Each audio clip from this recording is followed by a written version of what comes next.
Is that Bill Pullman's son? Yes. So yes, crazy. It is. I can absolutely crazy. see it. Yeah. But it's like, he's not old. Bill Pullman doesn't have a son old enough to play Ben Mears, does he? Yeah, apparently he does. Apparently, he's 31. I guess he's old enough. The Articulate Coven is the original, unofficial fan podcast and community for Anne Rice's Interview with the Vampire, The Vampire Chronicles, The Lives of the Mayfair Witches, and The Immortal Universe from AMC and AMC+.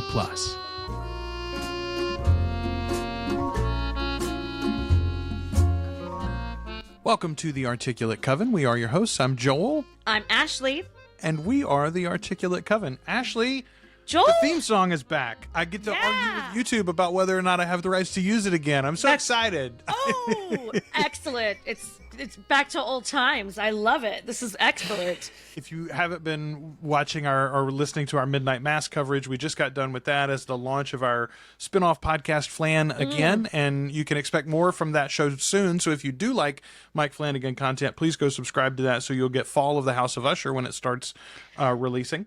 But tonight is a movie night, Ashley. It's a movie night. We're headed into excited for this one. I was very excited for this one too. And the good news is that there's enough here. Honestly, it's before we say all the bad things, there's a lot good here, and we'll try to point those points out too. Overall, this was a little disappointing of a drop. We're talking about Salem's Lot, the 2024 adaptation that's available now on Max, your favorite streaming service formerly known as HBO Max, and now just Max. That's the worst rebrand I think of all time, and hopefully whenever Discovery sells it off to another company, they can redo that right in some fashion. Right, please and thank you. At least make it Max Plus, I guess. I don't know. Like Cinemax was the worst brand though, so why are you hanging it on that one? Yeah. All right.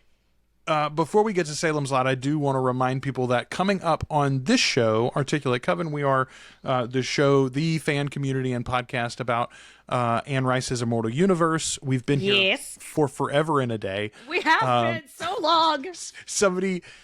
Someone commented on our last episode about Midnight Mass. We had mentioned kind of in passing, or no, it wasn't even that. It was I posted Anne Rice versus Salem's Lot. In that video, I mentioned the Hulu Castle Rock series, and they were like, "Oh man, I thought I was the only person that remembers Castle Rock." I was like, we talked about it. We did a podcast episode about it 100 years ago when it was a new show. When it was a brand new show, new ideas. Back when Anne Rice's interview was going to be on Hulu. Yeah, she was going to be on Hulu too. Man, what a world this has been. Anyway, it has been we're going to get back to Anne Rice's content next week with the start of our book club. Because I need some charming vampires in my life after having just midnight masked the hell out of myself, and now we're dealing with Barlow here. Well, it'll be interesting, I think, as like a change after Halloween season too. We didn't do that on purpose exactly, but Halloween's behind us now. We're headed into Christmas, the Thanksgiving and Christmas season, and it's let's go back to the Baroque vampires. Yes. Let's take some loveliness into our holiday season instead of some really gross, crusty ass old vampires. But tonight, it is a movie club night. We're going to be talking about Blood and Gold, the novel from Anne Rice, starting next week. And in between those, we've got a lot more movie nights coming up. This one is a little something different, though. I love Salem's Lot. I love the original novel. I've seen all the adaptations recently after watching this one when it first dropped. You went a little nuts there for a second. I went on a journey. Talk to me. What's your background on Salem's Lot, though? I know you're a Stephen King fan, but what about this one particularly? So Salem's Lot, I definitely read. I think I've probably read it thrice, if you will. So the first time I read it was back when I was in junior high school, when I kind of first started reading. I think it was probably the fourth or fifth one I read, because I started with The Eyes of the Dragon, and my dad kind of slowly doled them out to me, the first two or three that I read, and then it was a free for all. And then I didn't pick it up and reread it again until probably maybe 15 years ago, and then I probably read it 10 years ago again, and then that's my book journey for that. But the old mini series was a staple in my home. Really? Yeah, I remember watching that several times. Like, I don't know if we had it on VHS or what, but I remember watching that whenever it was available and on. So Very it was one fun. that your dad had really liked. Oh, yeah, 100%. So Yeah. my dad was a huge Stephen King fan. So, like, anytime a new book was out, that was his Christmas gift, his birthday gift, whatever, like that Father's Day, whatever, he was getting a Stephen King book. So, You got the new book. yeah. So, yeah. And I remember watching the mini series that came out a few years ago. I remember watching that kind of vaguely, but then I started to second guess whether or not I actually watched that or if I just sort of read enough about it that I feel like I watched it. So, Or if I'm this putting thing Rob has- Lowe and something else from You're something right. else into this role for myself. So I will say, I had sort of forgotten, but honestly, like the late 90s all the way up to, I'd say probably like 07, 08 was a wonderful period of time for TV miniseries. All the Yeah. cable channels were spending big money to try to make like one or two a year giant projects that they could like market around, right? Right. And then you had networks like TNT, which is like, actually, let's do 4 of those a year, So they would have like a big project a quarter basically that they were putting out. And I just kind of forgotten about that entirely. For some reason, I had never seen that Rob Lowe version. So here's the deal: this movie was, or this book, I should say, came out in '75. I think It was his- this one dropped. It was his second published book. Yeah, it's right after Carrie. So like Carrie is his first hit. And we talk about with Anne Rice, we talk about the slow progression of her career. Like, she was a successful writer in that she had gotten money for writing books, but she was not a successful writer in that nobody had read those books, basically. Right. And she was not like, living on her writer's income in any way that supplanted her husband's, collegiate jobs and things like that. Until, honestly, The Vampire Lestat was popular, but it still wasn't a hit. It was Queen of the Damned, and Christopher talks about it all the time because he's old enough to remember it. He was like, I think 7 or 8 at the time, and it's like all of a sudden she was a very wealthy woman over that one novel, and like their life changed overnight. That's when they moved to New Orleans, and that's when they bought a home in San Francisco and the home in New Orleans, and like they redid the thing on First Street and on and on and on. All of that comes post Queen of the Damned. So for King though, it was like Carrie was pretty much a smash. Yeah. And then he follows it up with Salem's Lot, and then the third one is also a banger too. What's the third novel? I can't remember now what it is off the top of my head. It is The Shining. He goes, Carrie, Salem's Lot, Shining, Stand, Dead Zone, Stand is the best Christine, book ever. Pet Cemetery, It, and Cujo's in there. I miss Cujo. Cujo, Christine, Pet Cemetery, It, and Misery. Actually, there's not a bad book in that whole run. Now, is what's interestingly, crazy. Rage came out in '77, and Rage is something that, if you're not a Stephen King fan, like a big Stephen King fan, you may not even know it exists because it's out of print, because it's about a school shooting, and he pulled it from publication years ago. It's really hard to get your hands on. You can Some kid who got caught had a copy of it. Yeah. I'm pretty sure. The inciting incident. Yeah, I'm pretty sure it was something like that. Yeah. But it is it's been out of print for forever and a day. Yeah. But yeah, that one came out in '77. You can catch it if you want to read it. I haven't even read it. I would love to. You can catch it there's like a compendium of 4 early novels that has it in Bachman it. books. Yeah. Yes. So it's in that, and then and sometimes you can find a copy of it on its own, but it can be kind of pricey. Yeah, I'm fairly certain I own a trade paperback size copy of the Bachman books, like the first version of that. Yeah, that it's Mom awesome. had. That's also got The Long Walk in it, which is one Yeah. of my favorite. It's one of my Fuck, favorite man. King things overall. Anyway, we're both big Stephen King fans, and both of us got into his work at an early age, just Yeah. like we did with Anne Rice. They 12. are very different. Yeah, I started reading Stephen King. It was either 11 or 12. I think I started reading King after I started reading Anne Rice, but I wouldn't swear to that. I might have already read. So my first King books, funny enough, I did It, and then Salem's that's a Lot. Those banger were to my start first two. with. It came out of the gate in a big way. And see, here's the thing: I didn't read Eyes of the Dragon until I was in my 30s, at least. Maybe I was already no. It was before I turned 40, because my son read it probably like 3 or 4 years ago now, and he read it right after I had read it for the first time. I was like, this is Stephen King training wheels right here, bud. Yeah. Like, you're gonna love it.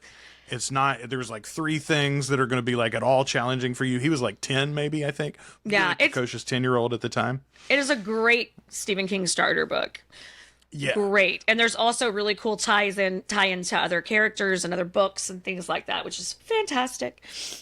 but right out of the gate, to have like not just published novels, but very successful, like Yeah. top mainstream success right out of the gate, and it's again and again and again, so much so that Hollywood comes calling immediately, and they begin to adapt these works, and they have Yeah. adapted them again and again and again. Why?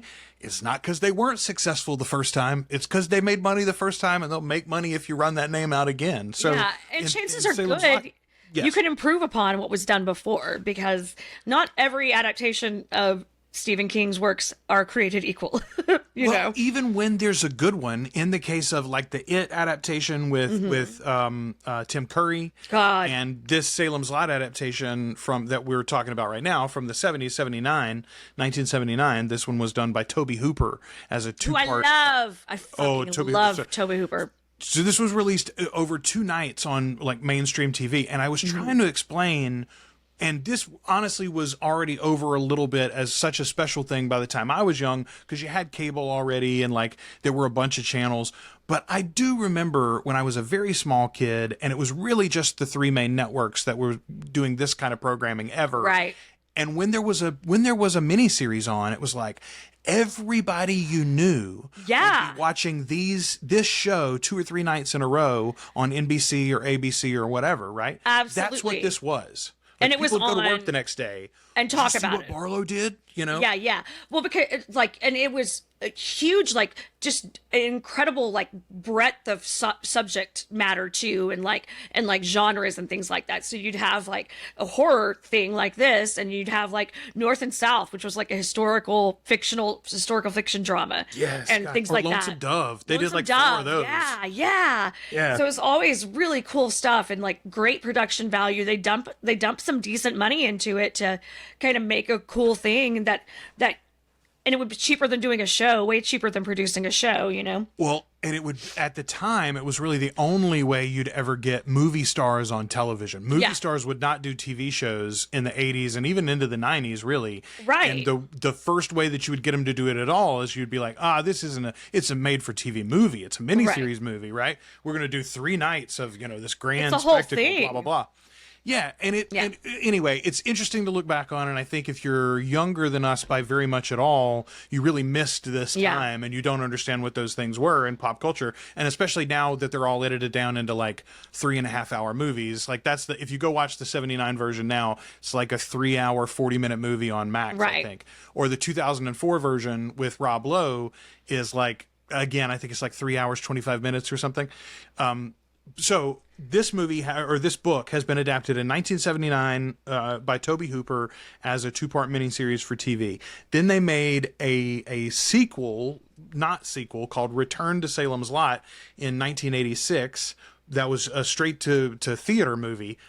Terrible, has nothing to do with this book really. It happens to take place in a town called Salem's Lot.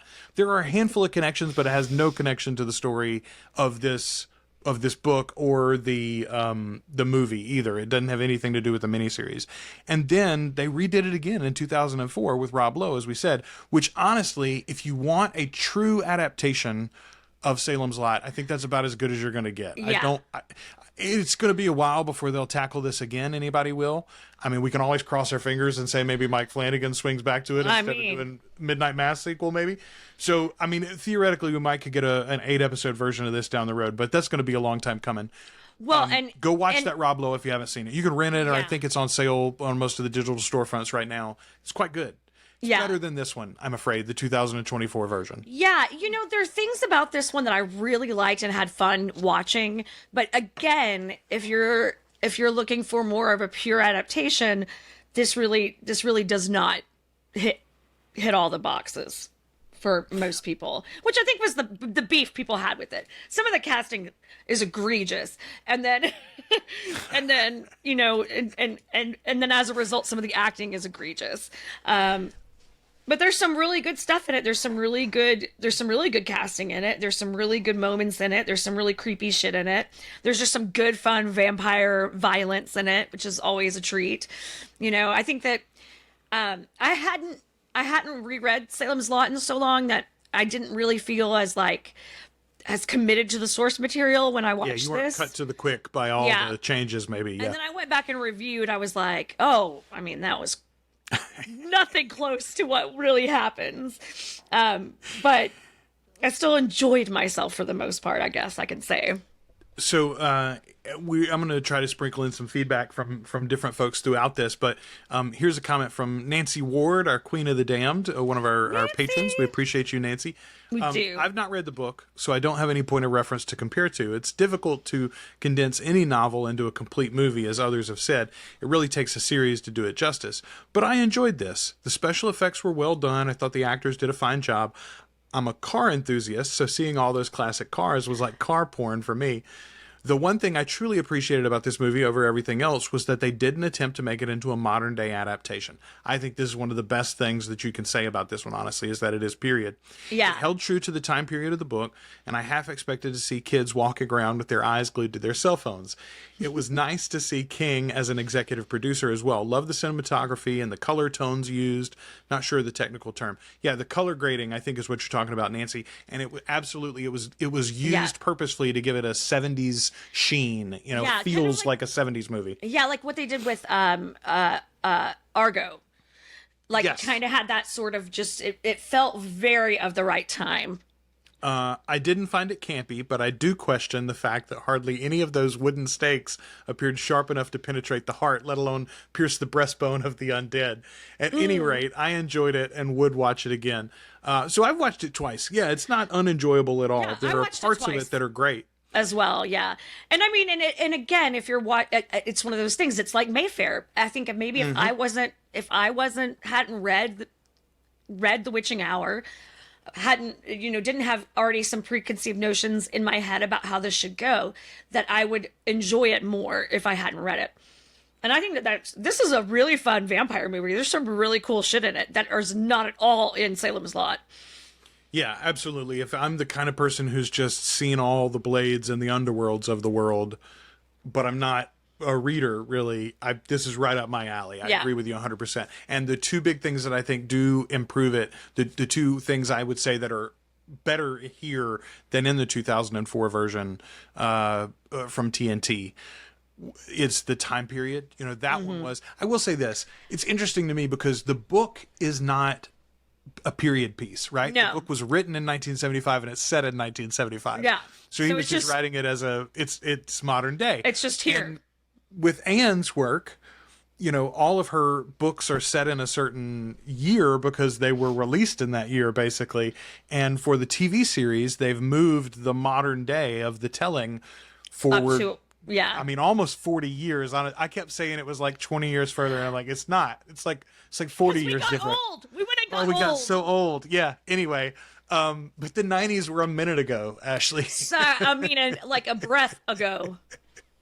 So anyway, I swear on all my chenille sweaters. I'm not against normally like the idea of like if your tale is not meant to be a period piece, then when you adapt it, just make it modern day, and the things that you need to change you can. Here, though, specifically the nature of the infestation and like the nature of the community and the problems of communication, all of those are sort of time period specific. So I love that it's set in the 70s here. Yeah, and I think I like that they lean into it. Like they really not like in an obnoxious like that 70s show kind of way, but they like, you do get some good car porn in this. Like you're going to see some fashion, you're going to see some cars, you're going to see, I like that. It's fun. So I missed it, but somebody said that Christine's in one of the opening scenes. Did you see her? No. The car, the class. Yes, What? apparently she's there. Apparently she's there in one of the, you can see her in the background somewhere. So I love stuff like that. Absolutely. I do too. I love an Easter egg. I didn't hear anybody mention, but often you'll hear in a Stephen King piece someone will say, oh, I just came back from Derry, or they're away at college. Of course, they're at Shawshank, or whatever. So things like that. He writes Easter eggs into his work as well. So to have like the added bonus of a filmmaker making Easter eggs happen for you too, it's like if they're smart and clever, then you get like double duty on that, which is very fun. Speaking of, and this didn't come up in Salem's Lot in my reread of it recently, but he has mentioned it twice now in It, which I am currently rereading. I mentioned in some of my reaction videos for Dark Shadows, which I'm doing over on the YouTube channel. If you just listen to us, by the way, you should check out our YouTube channel, Articulate Coven, The Articulate Coven on YouTube. I'm doing reaction videos to the original supernatural soap opera Dark Shadows. But one of the things that makes me so tickled is a bunch of the men do this thing when they're in conversation. So they'll get asked a question and their response is, yep, like that, like super cut off, yep. And they all have like an affectation on the way they do it. And I'd comment on this a couple of times and I was like, man, it's so weird. There's like 3 of them and they all do it sort of slightly differently, but basically the same. And, I wonder what is that? It's like an old man thing in Maine or something. Anyway, in It, he talks about it, but they do it in, a couple of the characters do it in Salem's Lot as well. They do and Pet Cemetery. It's a Maine thing. It's a Maine thing. Yep. They cut off the yep, and that is it's a very common male old man thing to do if you're a Mainer. So there you go. I didn't know that. I love stuff like that though. Yeah. That it's not addiction, but like how local. Local shit. My words are not wording today. Like dialect. Dialect. Jesus Christ. Yeah, that's the word. Dialect. Very articulate. This Coven. Very articulate. Yeah, the local dialect is very interesting to me, and I think Maine has such a really cool one that most people haven't heard, because who the fuck goes to Maine and hangs out? Like it's way the hell up there. So it's fun to kind of get to experience that through the world of Stephen King. Absolutely, I love it. Man, okay, the opening of this movie. So at first, when I watched it, I was very excited about it. It was like super dog barking. At first, when I watched it, I was very excited about it because I thought like, oh man, they're giving us all these little hints of where we're going in the story. It turns out basically they're just shortchanging a bunch of things so they don't have to put it in the movie, which is a bummer, man. It's got a great look to it. But the fact that you cut out so many of those things, like in particular, the thing that bugs me the most about this adaptation is shortchanging Larry Crockett, the real estate agent. I've mentioned this previously in our Midnight Mass coverage, but like in the novel, it's very specific. First of all, Larry Crockett is your first like example of how this town is rotten at its core. Right. Like Larry will do anything and cut anybody out and screw anybody over, and he's literally cheating on his like assistant or whatever that he works with. He's having an affair with her, even though her husband is like his hired hand, basically. Anyway, it's like a complicated thing, and the main thing is he's the reason the vampires get to come to Salem's Lot at all. Yep. They're invited in through a business deal with Larry Crockett, and we don't get any of that in this. Yeah. That's a shame. Larry's in here, but it's like literally just so you've got a place for Susan to be found, which is like, there's a good scene for that in the novel too already. Like she's reading the book in the park. Right, exactly. I will say I do think that Susan's casting was really good. I loved that actress. I thought she was really fantastic. I wanted to keep watching her. Mackenzie Lee is her name. Okay. Yeah, I liked her a lot. I loved her too, except that I am a big Bonnie Bedelia fan who played that role in the 79 miniseries. Yeah, I mean, so I fell in love with Bonnie Bedelia first in Needful Things, the adaptation from Stephen King. Oh, that's a pretty decent adaptation too, I think, if I remember correctly. I think it's one of the best Stephen King adaptations. And really, like underappreciated. That one, you want to talk about an underappreciated work. That one is definitely up there. Oh, it's like Max von Sydow's fantastic in it. Ed Yeah. Harris is great in it. Oh, And that's I a love Ed complicated Harris. novel too. Yeah. But they hit all the notes in just a 2-hour movie and like really have a satisfying. Plus, it's probably, in my opinion, the best use of In the Hall of the Mountain King of all time is the trailer for that movie, where it's like Nice. da da da da da da da da as he tears apart the town. But I've always felt like Needful Things and Salem's Lot were of a piece, because in both cases it's like it's the European guy comes into town and sells the town to the devil, and you just slowly get that understanding as they realize what they've bargained for here.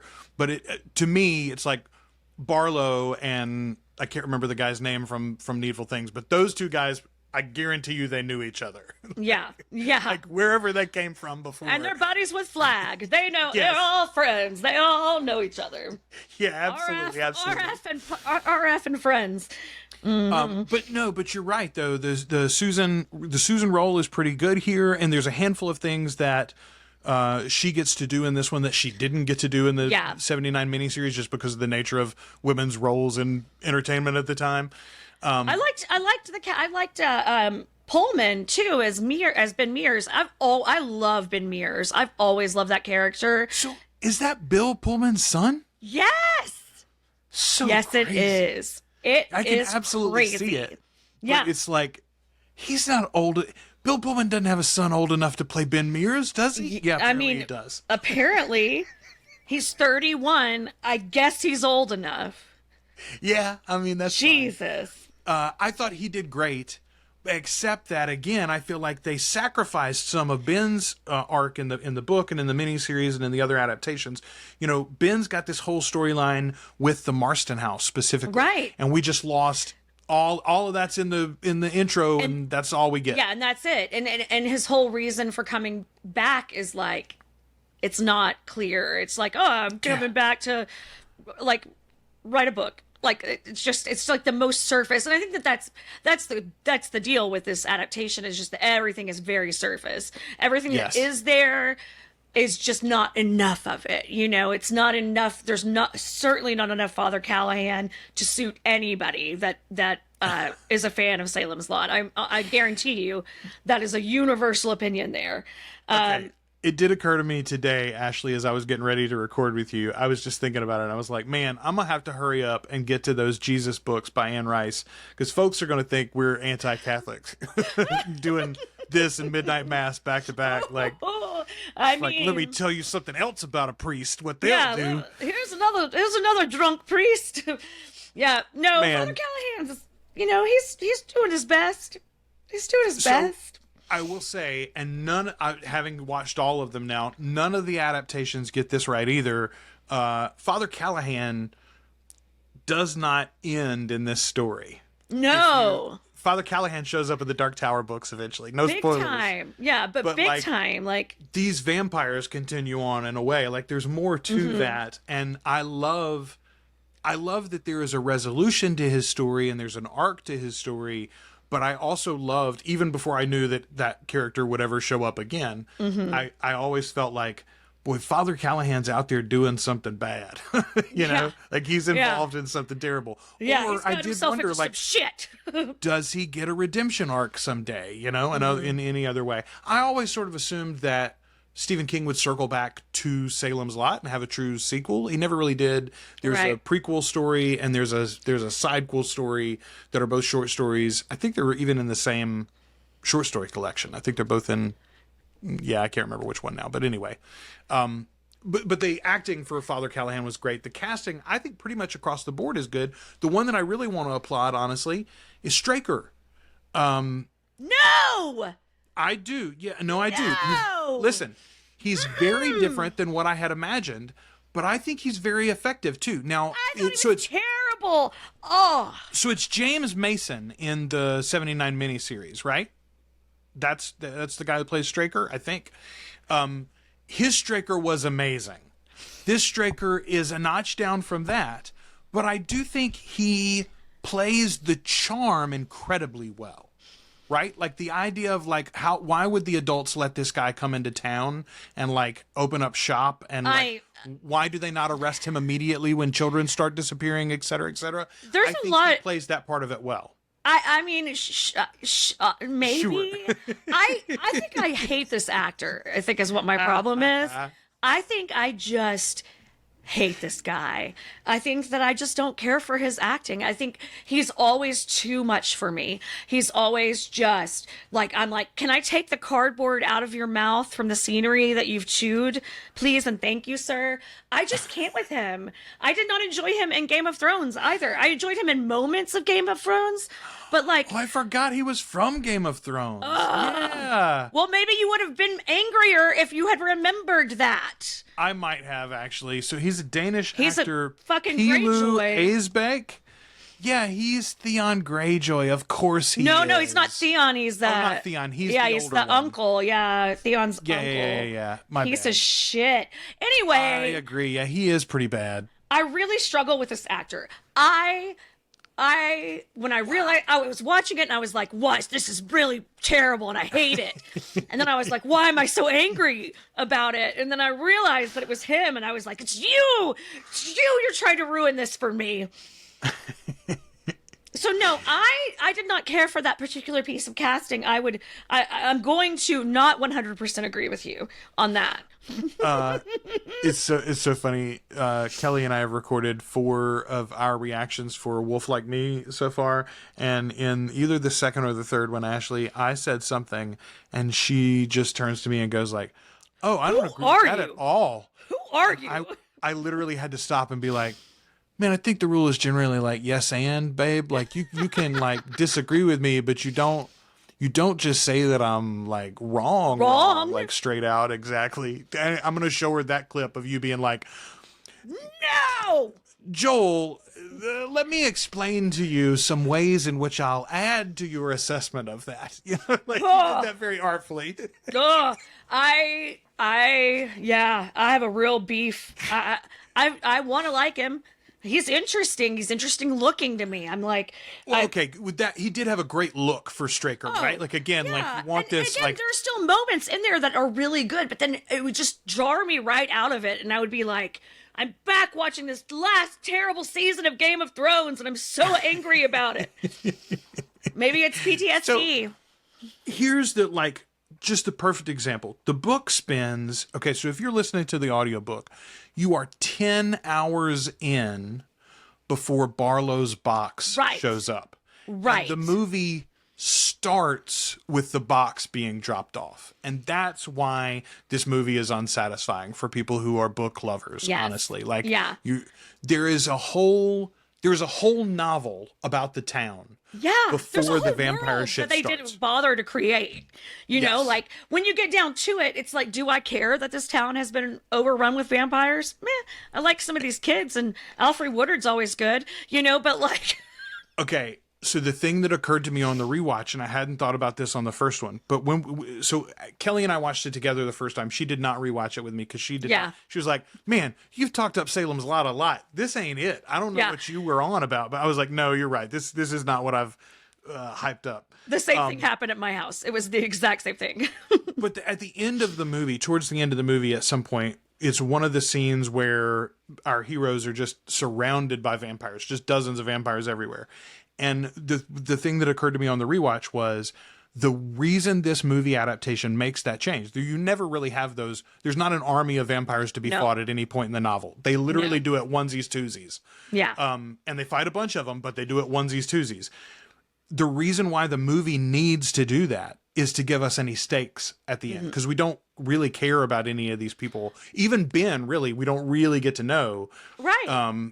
It's not even 2 hours long. Like, I'm like, you couldn't have made this 2:30? There's a 3-hour cut, apparently, that we might get to see eventually.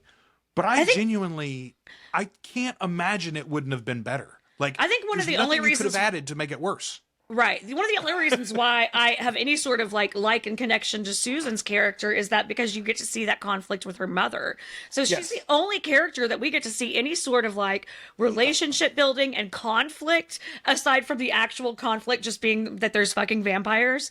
You know, like it's so yeah, it really, I mean, there's a lot missing from this adaptation. There's a lot of that novel not here, and a lot of the town, a lot of the world building isn't there, and so this does just feel like another town with a vampire problem. So the classic image from the 79 miniseries, and we've seen this now in the 2004 version. They did a version of it here in the 2024 adaptation. It's also sort of in a couple of scenes in Chapelwaite in a slightly different version. The Chapelwaite is the prequel series, by the way. I didn't even mention that earlier. I need to remember to watch if you're that. interested. Very, very good. You can sign up for the trial. It's like a 7-day free trial of MGM Plus. You can totally eat that series in that time. Although I know some people in our group watch From, the TV series From, which is on MGM Plus. That's on MGM Plus as well. Damn it, y'all gonna make me get another subscription. I saw someone describe From the other day as if Lost was written today for a horror audience. That's what From is. I like it. And I'm like, you okay then? Super into that. Like all the lessons we've learned about television writing between then and now, I'm down with that. All the important lessons Lost taught us about how all to you plot out. gotta do is go watch Watchmen, or go watch The Leftovers, or anything that Damon Lindelof especially has done since then, or Carlton Cruise, either one. Like, those guys both learned so much making Lost and dealing with ABC. Anyway, I say all of that to say this. The famous image is the white faces at the window. In the window. Right? Which is a great one, and it was a haunting one from the book, honestly. Like, it's one of those things so that did creepy. keep me up as a kid. Yeah. But here, I think they do something, and part of it is just the runtime that you have available, I think. But also they are proud of their special effects, I think. And rightfully so. Most of them are pretty good. But in the 79 miniseries, that's like way down the line, and we don't see Barlow until even later. They show Barlow in the first 10 minutes here. We get a small, it's bananas. It's a small glimpse, but we get a glimpse right away. It's great design, but I'm like, but you don't.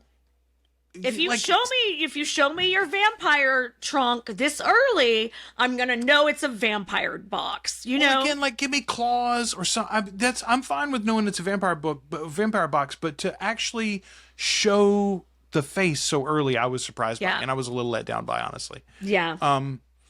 Let's see. Part of it is the tension building that's there. You know, part of it is part of what's so scary about that book is this buildup that happens over the course of reading it. You know, terrible is happening to this town, and it doesn't just happen in one night. It doesn't just happen, you know, over the course of a day. It's simmering and it's building and it's happening as, you know. Well, and it's interesting, since we just did Midnight Mass, but Midnight Mass is a similarly told story. No more spoilers than that. But it never feels rushed, even though the time period for that whole story is much more concise than the time period for Salem's Lot in the book. But we do get hours and hours to spend with each character, right? So you feel like you know everybody in town by the time the shit, proverbial or otherwise, hits the fan. And they've all banged out a good monologue by now, so we're all like, we feel very safe and secure in our knowledge of them and their internal thoughts. Let me tell you about me. Ashley, what do you think about Sundown, a song by Canadian folk artist Gordon Lightfoot? Starts and sadly ends our movie. I was so disappointed that we got the same intro, outro. But I understand the desire to do it. It is a catchy song. Here, I'm going to tell you why it's wrong. Sundown is, in my opinion, probably the most catchy of the jealous boyfriend songs. So Gordon Lightfoot has said in an interview, he basically wrote it from that mindset too. He was sitting at home drinking and writing while his girlfriend was out with her friends. And he was just thinking, like, what's that sneaky chick up to? And so that's what the song is. Like, it's literally, and he knew even at the moment, he's like, these aren't rational thoughts. Like, she's not cheating on me. She's not living some double life and hiding anything from me. But it's just a natural, like, where does the mind go? Right. You know? But there's like a bunch of them. To me, like, the worst example that lots of people like is the Beatles song, You Better Run for Your Life. It's like Run for Your Life, I think is the name. Run for Your Life If You Can, Little Girl. Ew. Like, that's it's If I Catch You With Another Man, Little Girl. Yeah, there's a bunch of these though. If you think about it and you go listen to some it's a classic whole rock, genre of it's an entire genre, jealous boyfriend songs. Yeah.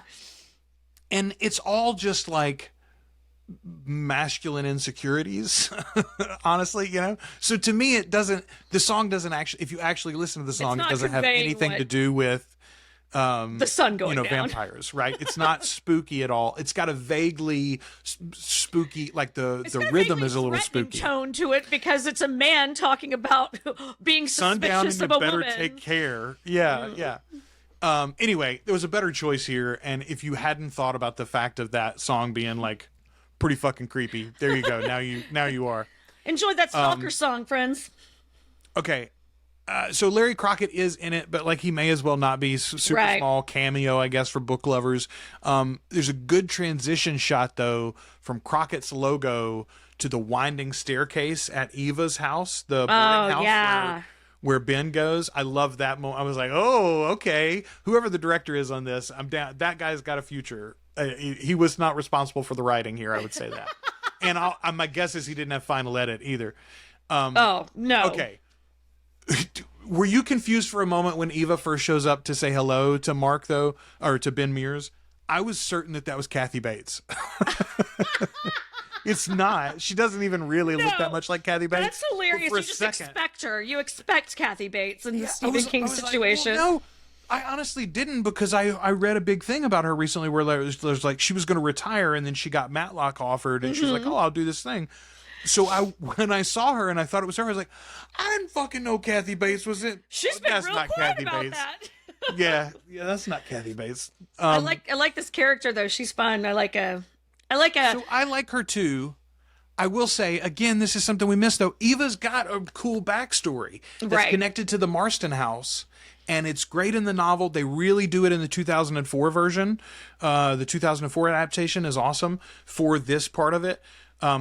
So Eva was supposed to be like the town dish. She's supposed to be the hottest thing walking when she's a young woman. Right. And there's this like inherent past sexuality to like her entire storyline in the story. And we don't get any of that here. It's just like completely tossed over. I miss it. We probably missed a really, really bad description of her tits. Is probably what we're missing too. Is Stephen King being notoriously terrible at describing breasts. I honestly don't recall them describing Eva's breasts, although they do vaguely hint at some of the things that she did with Marston. So maybe they do actually talk about her tits at some point. That's a good point. All right. I love, and this is honestly, I think, the best part of the whole movie, Mark Petrie. Their Mark Petrie here is amazing. And honestly, I think it's even better to make him a 70s black nerd. Like, he's not African-American in the novel, and he's not African-American in the 79 adaptation. But he's so cute. This kid's so cute. It doesn't change anything for the worst, but what it does do is it makes him even more of an outsider, right? Like, Mark's already a weird kid in the book, and he's othered from the beginning. It's the reason why his relationship with the two Glick boys is interesting, and it makes us like the Glick boys because we know, well, they're not like those other bullies, right? Yeah, they're not. Because Stephen King bullies are the worst bullies. They're like venomous little bastards. The Glick kids are good too. So Dani is awesome. Great in this. The kids are really good in this. I think all the kids did a great job. Mark Petrie is precious. That kid's amazing. Okay, but like Ralphie Glick is one of the cutest little kids on screen ever. His delivery on basically, and he doesn't have a very big role here. No, he is just so much the younger brother that we all had or didn't have. Right? Like he's just like. He's every 80s sitcom little brother, honestly. Yeah. That's what it felt like. Really good description of it. Yeah. Like it was a little like if Scrappy Doo weren't fucking annoying. Okay. Which, by the way, having those kids be good actors and you care about them almost immediately makes it that much worse when they walk through the woods later. Right.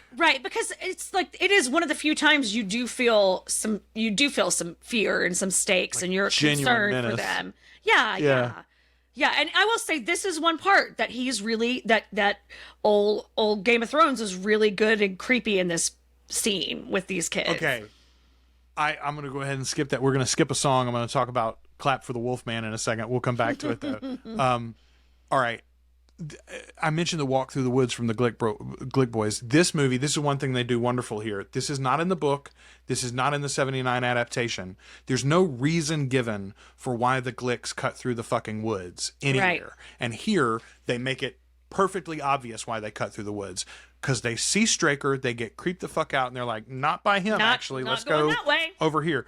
Which finally makes it make sense. I have always wondered why, if your little kid brother is like spooked of the dark anyway. Yeah. And I think in the novel, one of them has asthma, maybe I'm conflating that with it now because... you're reading them simultaneously. Yeah, I'm reading them basically right on top of each other. But anyway... why would they cut through the woods in the middle of the night or at the beginning of the night like this? It always struck me as odd. And so here, the fact that they just lay it out for you, I like it. But it also gives another wonderful cinematography moment with the silhouettes as the boys go through the woods and you see Straker suddenly behind them. And then he grabs Ralphie and is gone. All of that is so well done. And it's so quick, too. You're just like, whoa, what the fuck? You know? And to be fair to you, probably wasn't actually the actor for Straker. That was probably a body double or a stand-in. So, like, maybe that's why it's good, honestly. Maybe that's why I could tolerate him. I could tell by the way he was holding his body, it wasn't really him. Oh, man. Okay, so, right after they play Clap for the Wolfman, we'll talk about that song in just a second still, but Susan's got one of my favorite lines of the movie, and I kept thinking... this should have been the tagline in your trailer or your poster or whatever. She says, the sun's setting, show will be starting soon. And I'm like, that's fucking great line for Salem's Lot, actually. Yeah. Okay, let's talk about Clap for the Wolfman, because I was convinced that I thought for certain that this was Dr. Hook and the Traveling Medicine Show, which I love that band. They've got several hits, of course, but like to me, it's like Sylvia's Mother is... one of the greatest rock songs of all time. It's so sad. And then also they've got Cover of the Rolling Stone, which is of course a lot of fun to sing when you're a little loaded yourself. But there's a sound at the beginning of this one that I was sure it's the same guy that does the moaning in the Cover of the Rolling Stone. I was like, oh, that's Dr. Hook. No, it's not. It's the Guess Who is who performed this. This was a song written by...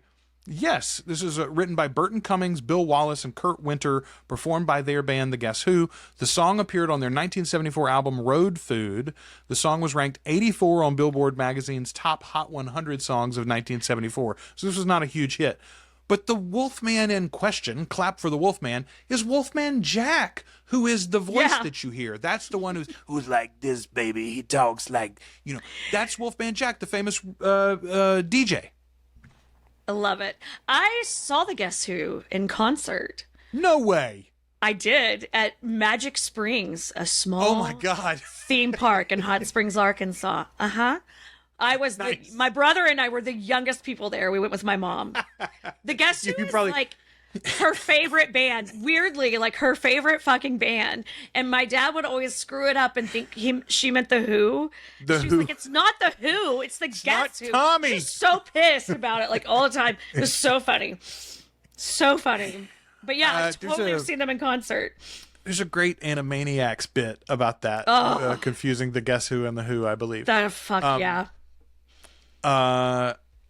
Let's see. Okay. Oh, the drive-in. We mentioned Susan's talking about the show's about to start because it's sundown.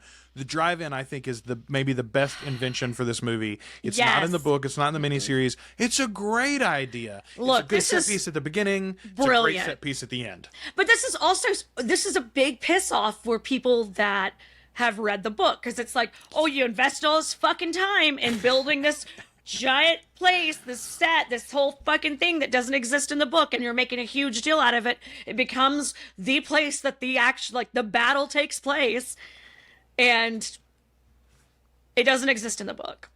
Okay, but here's what it gives us, though. And again, I didn't notice this the first time, but I did the second time. So my favorite parts of this novel, and there's like 3 times or 4 times in the book that they do this. There'll be a chapter in the midst of, a lot of plot action happens, and then for a chapter we'll stop. And you will just slowly go around the town, and King will tell you all the terrible things that are happening to all these different individuals across the town, right? In the beginning, it's like we start getting secrets, right? Like, here's this one that's cheating on his wife, and here's this one who's a secret alcoholic, and here's this one who stole money from the company, and here's this one who is about to leave town and leave his parents in a lurch or whatever, right? All the different things. But as you go on, then it becomes, you know, like an advancement of some of those wrongs, or then the final one is like, once people start to turn, then you meet them in their holes and their hidey holes during the day, and you're like, oh goodness gracious, this is going to be bad. This movie theater scene sort of gives us a version of that. Susan gets to do it by explaining to Ben up on top of the thing, well, there's Father Callahan who's drinking, and there's Mr. So-and-so, but that's not Mrs. So-and-so. Right. We get 3 or 4 of those in like a 2-minute scene, which gives you a little bit of that flavor. I think it's brilliant on the filmmaker's part. If you're going to make this a one-time movie instead of a miniseries or a limited series, is what it should have been. Like Chapel Waits the Answer. It's a great way to have a cheat in there to kind of get you through some of the background that are obviously skipping, you know. Yes. Man, okay. Father Callahan, again, this occurred to me on this rewatch. It's like Mike Flanagan's at home reading Salem's Lot for the 15th time, and he goes, hey, what if we just made the whole show about the fallen priest, actually? Yeah. You know, like, let's make Father Callahan the miniseries. Yeah, let's do it. Let's do this.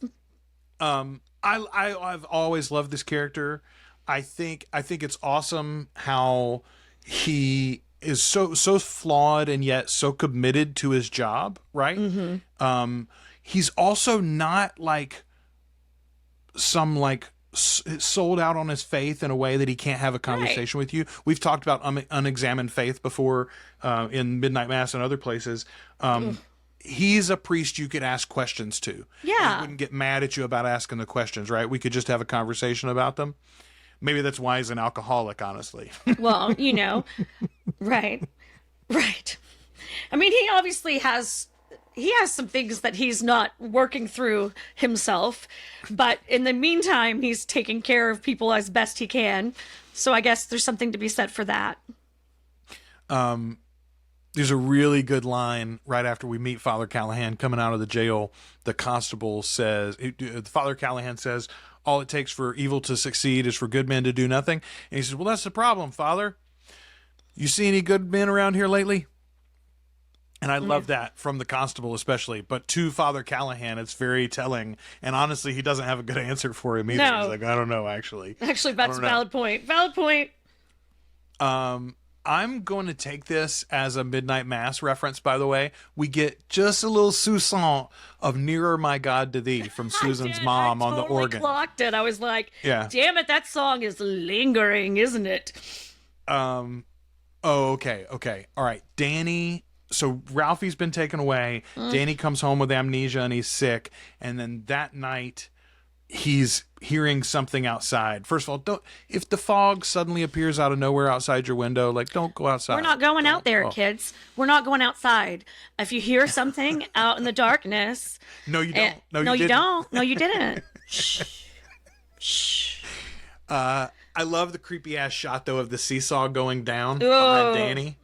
It's so good, man. A seesaw in some fog is a real good prop for any horror film. Things that should be moving with people on them, moving alone is always just gets me like in my gut. I'm always like a little bit like a rocking chair that's just kind of moving, then when it shouldn't be. Okay, pernicious anemia. Pernicious anemia. My God. I'm going to be skeptical as hell if anyone in my actual real life is ever diagnosed with pernicious anemia. I'm going to be like, we getting some How'd crossings? you get that? You get that from a vampire? Is that who you caught that from?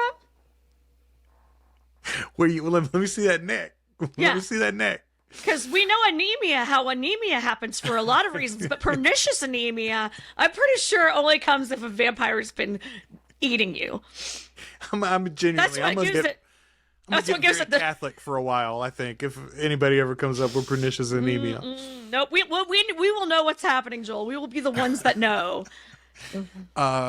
So Mike Ryerson is one of my favorite parts of the book, and he's pretty good here too. Yeah. The chapter in the book, though, this chapter in the book at the funeral is one of my favorites, though. So in the novel, he starts burying Ralphie Glick like early, or not Ralphie, excuse me, Dani. He starts burying Dani Glick like early in the day, and he keeps falling asleep. It's so So it's later in the day and later in the day and later in the day. And so suddenly he wakes up and it's dark now, not full dark, but dark. And he's hurrying and throwing dirt on the grave, and he's almost done when for some reason he decides that he is just certain that he needs to open that coffin because he keeps getting this vision of Dani awake inside of it, and he's like, I gotta see. Anyway, it's all shortchanged here, but like still you get the basic idea. It's like, this part was really gross and creepy and bothered me a Right? lot. I really liked it. I Yeah. really thought it was well done.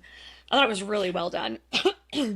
well, and that's a good example of like when you've got original ideas that are that good and that well formed, even when you take like a bad, quick secondhand draft at it, it's still going to be pretty effective. You know? Right. Like I mean, somebody rewriting a Stephen King novel from memory would probably be a pretty decent story most of the time. yeah. I mean, I could probably write a pretty good version of The Stand for everyone to enjoy. Man, I can't remember now who said it, but it's so true of this whole story. If we don't talk about it, maybe it's not happening. I think maybe that Right. was Matt that says it. But it's absolutely the problem of this whole story. Oh, yeah, it was Matt. Okay, so Matt, this is my note. I said, Matt is a great guy, better man than me. If I meet you at the bar and you look like you've got plague or bird flu or vampirism, Or- I'm probably not going to invite you back to my house with me, even if I think you're going to end up sleeping alone in that bar. That's none of my Listen, business. if I think you're a vampire, you're not ever coming to my house. Nope. If there's even a little tick in there where I'm like, he might have pernicious anemia, I don't think he's invited. Okay, so here's a big example of why this is a problem to make this a 2-hour movie. So Matt decides that Mike is probably turning into a vampire, and then he immediately decides to include Ben and Susan in the whole thing. But like he's had one conversation Right. with Ben. Right. All of this, right. All of this is moving so fast. This is like a lesbian first date. Like we have met, and now let's pack the U-Haul. Let's do this. Back to Subaru, folks. We're moving to Oregon. We're moving to Portland, the other one. The other one. Okay, so it's the same thing though with Mark. Dani shows up once. He immediately breaks out the guidebook and makes his notes on who to murder to fix this whole thing. Like Dani shows up once on his window, and in 30 minutes he goes, "I guess I got to go kill Barlow." Like, okay, man, I do understand there's 2 new guys in town and then all the bad shit happened. I also understand Right. we've established this guy's a horror fiend. He knows all about it, but still, that's some quick deduction in this 2-hour movie for him to go, I got to go kill that old man on the top of the hill that nobody's even seen that yet. no one's even seen in town. We've only seen his best friend. Oh, man. We've not seen Bert. We've only seen Ernie. Okay. How funny would this be as Muppets, though, as a Muppet movie? Salem's Lot as Muppets. Okay. Only if you do Barlow like he is in the books, so that he talks and that he's like sort of like a charismatic evil master manipulator. Like I love the Barlow. Barlow in the books is so great. He is a flag level villain. Yes. And here he's just a monster. He's just a henchman, basically. Yeah. He does talk here, but it's not the same. But like he's just a vampire. Like I don't know. Yeah. He's like he is not as scary. It's the anticipation where they got me fear wise was knowing things were going to happen. That anticipation of things happening. Yeah. Man, okay, I got to call it out here because if you've never seen it, you at all did enjoy Salem's Lot, this version, go and watch the 79 miniseries just for the scene where Mike Ryerson is turned, and I can't remember the actor's name that plays Mike Ryerson in the 79 miniseries, but he's great. But he's turned here, he's sitting in the rocking chair when Matt opens back up the door and he goes, "Look at me, teacher." Do you remember? And none of them can talk around their fangs. So he's like sort of lisping too. Drooling a little bit. Bad. So honestly, in the 79 version, I think they decided to make Barlow look like a Nosferatu, which he doesn't in the books. He's just a guy. Right. But that decision, because of the fangs at the time, they couldn't have him talk, so they make Straker more of a villain, and he explained, "Oh, no one can resist the master, blah, blah, blah." The mouth of Sauron. Yeah, we kind of get both, because Barlow, obviously, they can do ADR better now and things like that, and I don't know, maybe even the actor in the suit could talk. I sort of still doubt it. Those fangs were particularly bad. But anyway, I like the idea. If you're going to do that, that's fine. But there are lots of things about this shortcutting that, again, it just undercuts all of the impact of it. And so, good effects or not, why do we care exactly about any of these moments in between?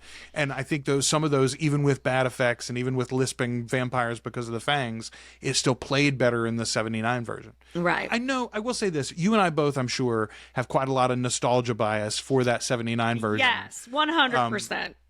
But I don't have that for the 2004 version. I never saw it until just a couple of weeks ago. And I think that one's better than this one, too. Special effects be damned. Okay, I had a couple more big things I wanted to point. Oh, we haven't talked at all about Alfre Woodard. Okay, I love she's her. great as Dr. Cody. I love her. This is such, I'm happy we got her. It just didn't seem like they gave her much to do. I'm very happy. They didn't give her enough. Yeah. She's got a couple of great lines. Yeah, she's fantastic. I can always have more of her in everything. So in the novel, the doctor is Susan's father. And so there's a connection, like, Ben Mears is trying to date Susan, and he develops a relationship with her father, who also happens to be the town doctor. So when all of these things happen, I don't know, they're more connected. You feel like it's all of a piece. She sort of comes in here later into the proceedings, and then it's yet another person we've got to convince, because they're sort of disconnected from the other heroes, Right. But she does good work with what she's got. Here's one of my favorite lines.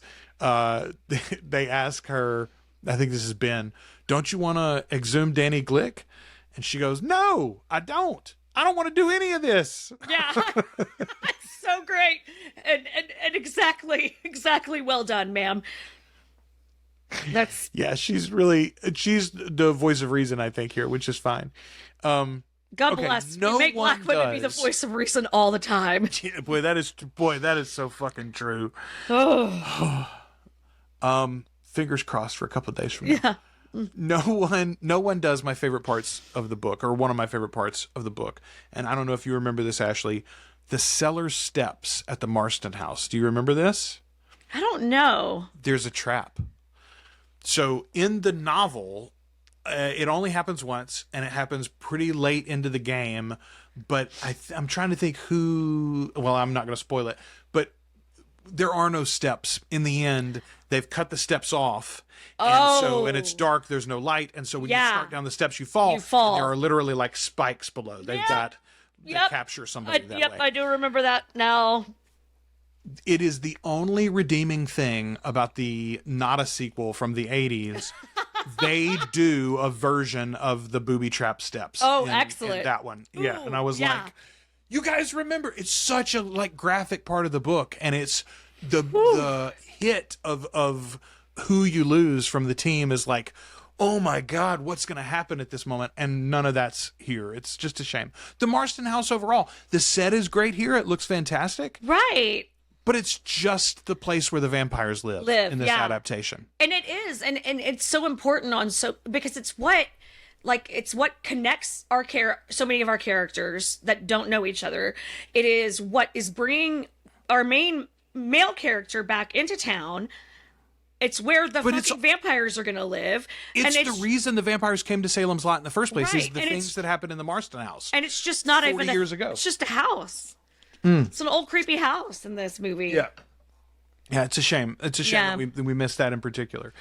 Good set design, but again, like, as great as your set looks, if your story does not effectively use it, then it's a bit of the waste of the budget, I think. Right. Okay, this is true. I saw several people comment about this adaptation specifically, but I'm just telling you, this is true in every adaptation of this, including the original version of the novel. All of our heroes start all of their vampire adventures too goddamn late in the day, Ashley. I don't know about you, but I'm going to start my vampire hunting. Yeah, you got to get up pretty early in the morning to hunt your vampires, friend. Yeah, you start that shit 8:39 a.m. at the latest. At the so latest. that you got hours and hours. Yeah, at the latest. This is not a time. We got to rope drop this shit. Got to rope drop our vampire adventure. We got to get up before the park opens. At one point they split up, or they're about to split up, and Mark's like, shouldn't we stick together? And, and Alfred Woodard goes, 30 minutes to sunset. No, we don't have time. I'm like, you don't have time to do those things you're talking about. You just all get in the car and you drive to the church, and you wait till tomorrow. Yeah, because you started too late at night. You didn't set your alarm. You had a little lay-in. Okay, so our constable runs, which I always liked in the book too when it happens, because it's one of those surprising moments that the cop knows what's going on and is like, not for me, fuck off. Pass. I'm out, actually. But he says here, and it's basically the same line from the book, which is really good. Alfred Woodard says, they're killing this town. And he says, it's not alive, doctor. That's why he came here. Barlow. It's dead, just like him. And that is, and we've talked about this in the past, that's the point of almost every Stephen King novel. It's like, hey, that monster showed up because of all the shit you did already, actually. Because your town's rotten. Your town's rotten at the core. You created that monster from sludge and bad feelings. And racism and sexism. Your homophobia. And fat phobia and homophobia. Absolutely. If you didn't hate everybody, there wouldn't be no monsters in Derry. Yeah. Okay, so we say goodbye to Father Callahan here. So this is one of the things that I don't love about the 2004 miniseries either. Father Callahan does survive the town, but then they give him a different ending that I also didn't care for. If you enjoy this though, go read the book, and then I'm telling you, like, use Salem's Lot as an in to Stephen King's works if you haven't. There's a lot to be found here, and that's just one example of those sorts of connections. Those happen all the time. He'll write a series of books, and then just all of a sudden there's a new series of books that has a side character from one of those other ones. It's like, is that a sequel? No, I just I had more stories to tell. They weren't done. They were still talking to me. Okay. We talked earlier about like the ramp up in the number of vampires around here, and generally I don't care for that, except the massive number of vampire children climbing around on the treehouse. Whoa, that's so scary. Yeah, that's not in the book. That part but it looks scared awesome. Me so bad. That part was so fucking scary to me. Him in that treehouse, and yeah, because that good kid's just running around turning people into vampires. Yeah. Okay. Oh, but okay. That's a good point though. It's such a small moment from the book, and I'm surprised that they found the time to squeeze it into this adaptation because everything else is so rushed.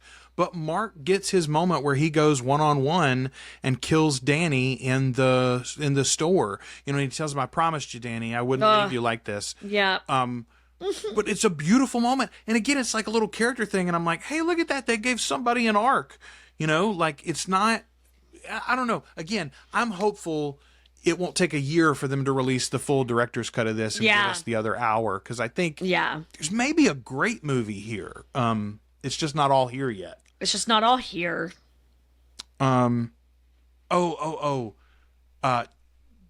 Okay.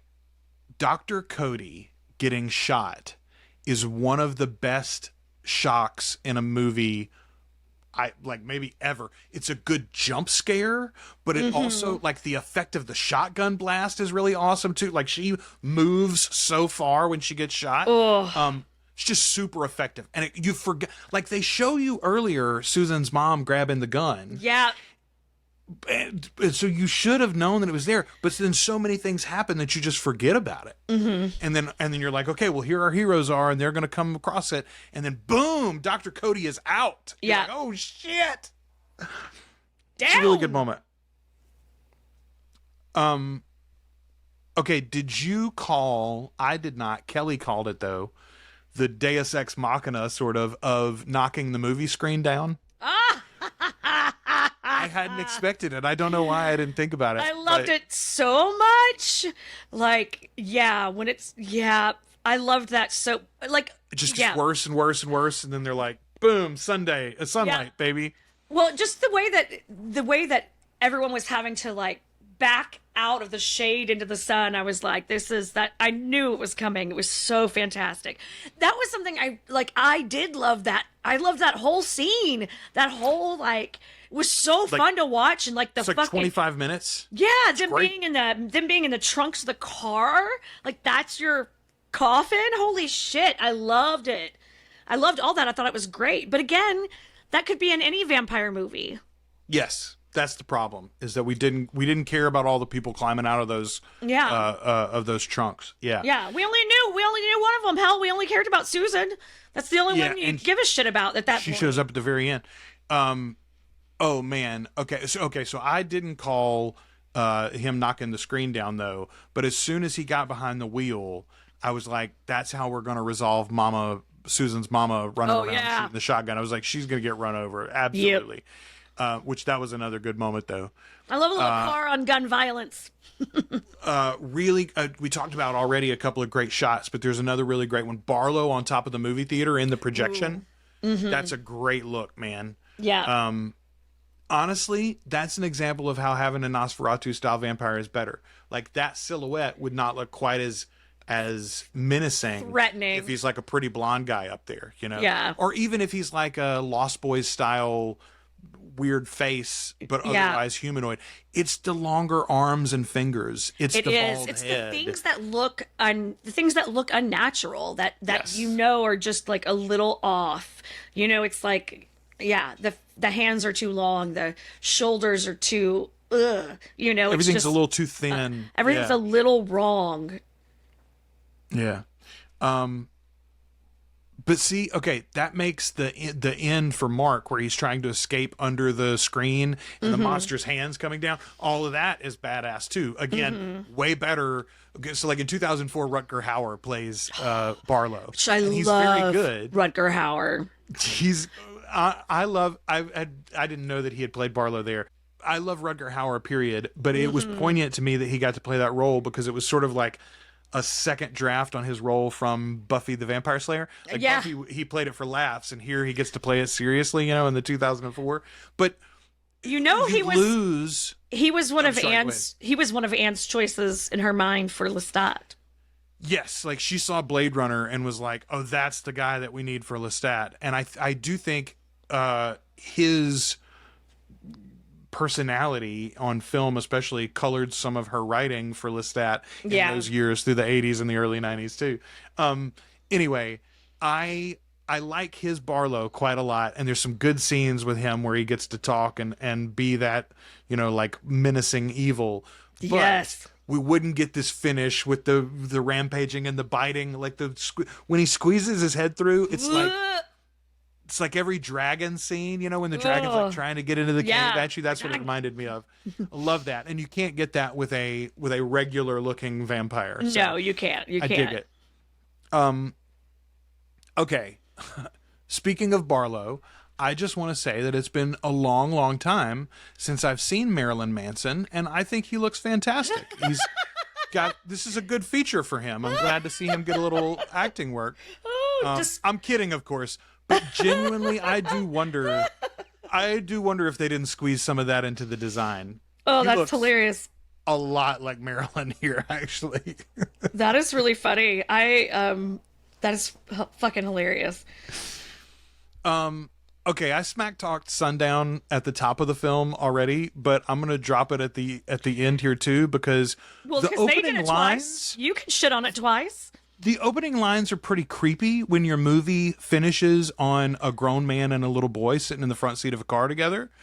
The opening lines are, I can see her there in her satin dress doing things that you don't confess. Like, what? Friend? This is not... That's literally what they play over that. The two of them are sitting in the car, like, aiming off into nowhere.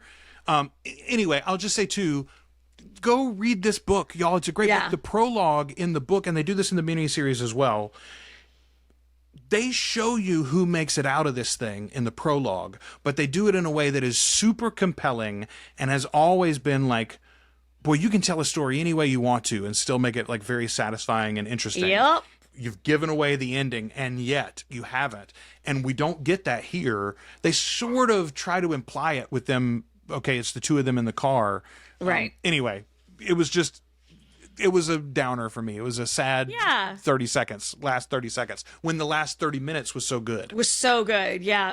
But even the last 30 minutes being that good felt like a little bit of a cheat, you know? Yes, I agree.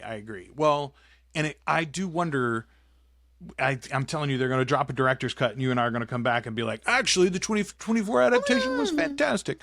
It's just missing an hour of extra set dressing here. We need an hour of character development. And we want it. I think this could have been very compelling. We're the kind of people that want it. We want that. We want to give a shit about the characters. That's why you read Stephen King. Like, that's, to me, his great gift as a writer is his ability to create really compelling characters, whether they're good guys or bad guys or assholes or monsters. He just really creates well-rounded, interesting people. Okay, I think this is relevant, so I'm going to input it here, and we'll wrap up on this. Someone in our Facebook group, which, by the way, if you like Anne Rice's stuff especially, but even if you like the Mike Flanagan stuff, come join our Facebook group. The links are in the show notes. It's a very pleasant we've got place. A great community there happening. But somebody posted earlier today a clip of Mike Flanagan talking. The question was asked, does he ever get scared when he's writing his work? Does he ever scare himself, basically? And he was like, I don't get scared. I do have to take a break sometimes because I get too sad. And he specifically referenced when he was working on Midnight Mass, he found he would hit these places where he like couldn't even look at it for a while. And in retrospect, he knows now it was because he was confronting his own alcoholism. He wasn't sober when he was writing that, or at least when he started it. He just He just had 6 years of sobriety, actually. Yes. Yeah, So like last month. Yeah. So this is still in the pretty recent past.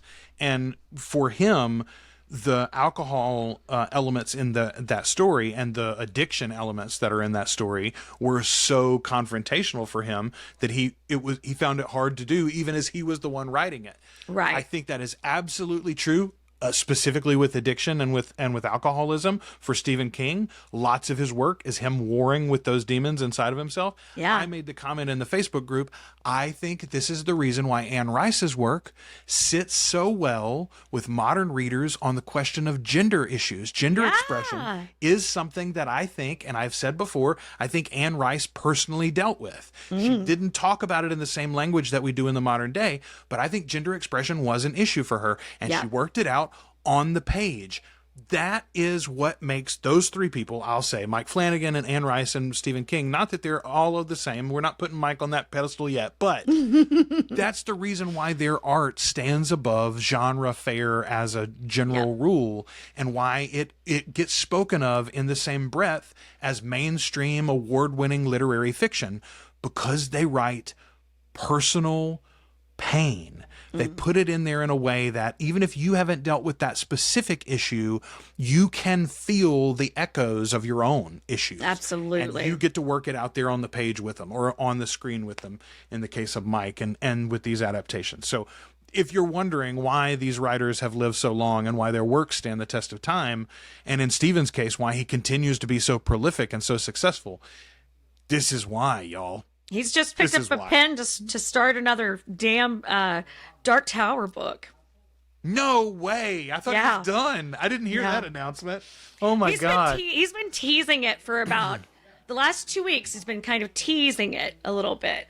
And then he just kind of came out with it a couple days ago. genuinely, this adaptation was worthwhile. I'm glad Max made it, even though it wasn't perfect. Do wish it was, like, my wish was that I thought it was a miniseries before it came out. In my brain, I had made it a miniseries, and I wish that it was, because I think this would be really great if it were. You reminded me the other day, Max has a forthcoming limited series is what it's been sold as, although I think the option is to expand it into multiple seasons. They've got a prequel to it called Welcome to Derry, which again, it's like, why couldn't you see that was the way to go with this? Like, whoever told them to cut this down to under 2 hours I hope they got fired, honestly. I don't. We don't wish ill on people generally, but that was a bad choice. They'll do fine in their next career in the sports industry, I'm sure. That's right. All right. Anyway, so here's what's next, folks. If you enjoyed this, we got more coming. You're going to hear about Blood and Gold, the book about Marius. It's a great novel, honestly, in the middle of the Vampire Chronicles, and I'm has so some really excited. interesting stuff. I am too. We're going to be breaking that down in groups of relationships. So the opening of the book is several chapters where we get the life of Thorn, and then we get Marius introducing himself to Thorn. So the first section we're going to talk about is Marius and Thorn. Blood and Gold Book Club Part 1 next week, so watch for that. After that, though, and sprinkled in amongst the book clubs, we're going to do several movie nights. We're going to do Let the Right One In. That's our next movie. So excited. I think is it Danish or Swiss? Danish? I think it's... Yeah, I think it's Danish, but a foreign horror film. If you've never seen it, this is a great opportunity for you to get in there and put it into your repertoire. I've heard nothing but praise for it. I've never seen it yet. Oh, you've not seen it? To get into it. Nope, I've never seen either version, and I've never read the book either. So... I'm very excited to get into this one. So that's going to be our first one. We're going to do that. We're going to do Underworld coming up after that. It's going to be Then we're going to do Voyage of the Demeter. Then we're going to do From Dusk Till Dawn. That'll be the fourth one. So that's we got a couple of serious ones and a couple of more goofy ones. I love I'm it. excited for that mix, honestly. Yeah, it's going to be a good time. That's a fun assortment for sure. Absolutely. I will say here and remind you, if you are not currently a patron, you can join at articulatecoven.com/join. $2 or more a month. Get you access to all of our stuff early and ad-free. But at the $5 or the $10 level, coming up on Flanagan especially, you're going to have chances to vote just like our patrons did for those movie nights that we just mentioned on Articulate Coven. We're going to do a couple of movie nights after Fall of the House of Usher, and then we're going to do our next series, and you'll help us decide that. So watch for those polls going up at articulatecoven.com/join, and thank you to all of the folks who have already done so. Yes. So look, the last time I looked, we're over 50 total members. We're like 53, 54, I think. Nice. And there's like 36 or 37 paid patrons, I think. So that's awesome. Thank you, guys. Thank you to all of you. We appreciate that, and looking forward to that growing into the new year. Ashley, I appreciate you. I'm super excited to get back to the Anne Rice world. I am too. I really am. I was thinking about that today. Yeah. I was just thinking about how excited I am to settle back into her writing and to hear her voice. I'm very, very excited. Well, and it's going to be a really busy 2025 too, folks. So Mayfair series season 2 starts again January 5th. And then we've also got Talamasca coming sometime in 2025. And maybe by late 2025, we'll have Interview with the Vampire season 3, probably into 2026. But there'll be news all along that we'll want to talk about. And we'll have Comic-Cons and all kinds of great shit. Like, there's so much to look forward to. Ooh, y'all. I will say on that note, and I shared this in the group earlier again, so go check it out in the Facebook group, but there was something from the New York Comic-Con recently where Mark is not Mark Jacobs, that's the fashion guy, who's our producer, executive producer for Internet, for Interview with the Vampire, the Immortal Universe. Anyway, Mark is his name. The executive producer escapes me right now. Anyway, he said he was asked the question about crossovers. When will substantial crossovers start to take place? So there's a small cameo in episode 3 of Mayfair from a character from Interview with the Vampire, but that's a little minor thing. The major crossovers, he said, it's hard for us to justify them, honestly, in Interview and Mayfair currently on where those stories are. Right. But this new show that we got coming, Talamasca, has a lot of crossovers potential with Interview and Mayfair.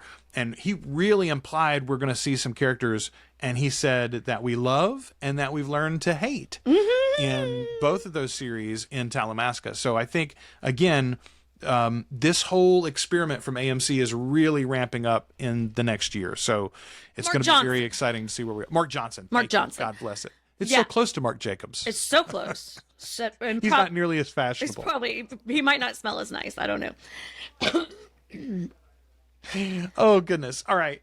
So much to come. Yeah. Thank you for all of you for Y'all, it's listening and such a watching and great time subscribing and to be a sharing and all the nerd. things. Such Isn't a it, great though? time to be a nerd. Welcome, welcome. All right. I'm excited to get to these movies. I'm excited to talk about Marius. Well, honestly, I'm excited to listen to a lot of you trash talk Marius. I'll be very frank. Yeah.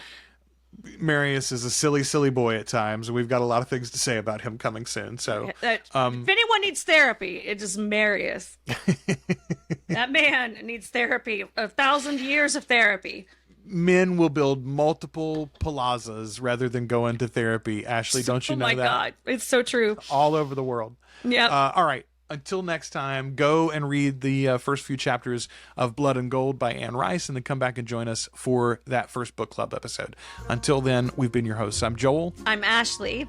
And we are the Articulate Coven.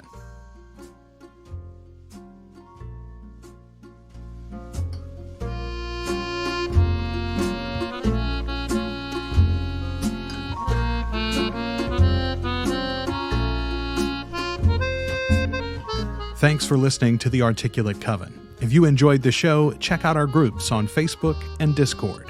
Subscribe to the channel on YouTube. Or find us at articulatecoven.com and wherever you listen to podcasts.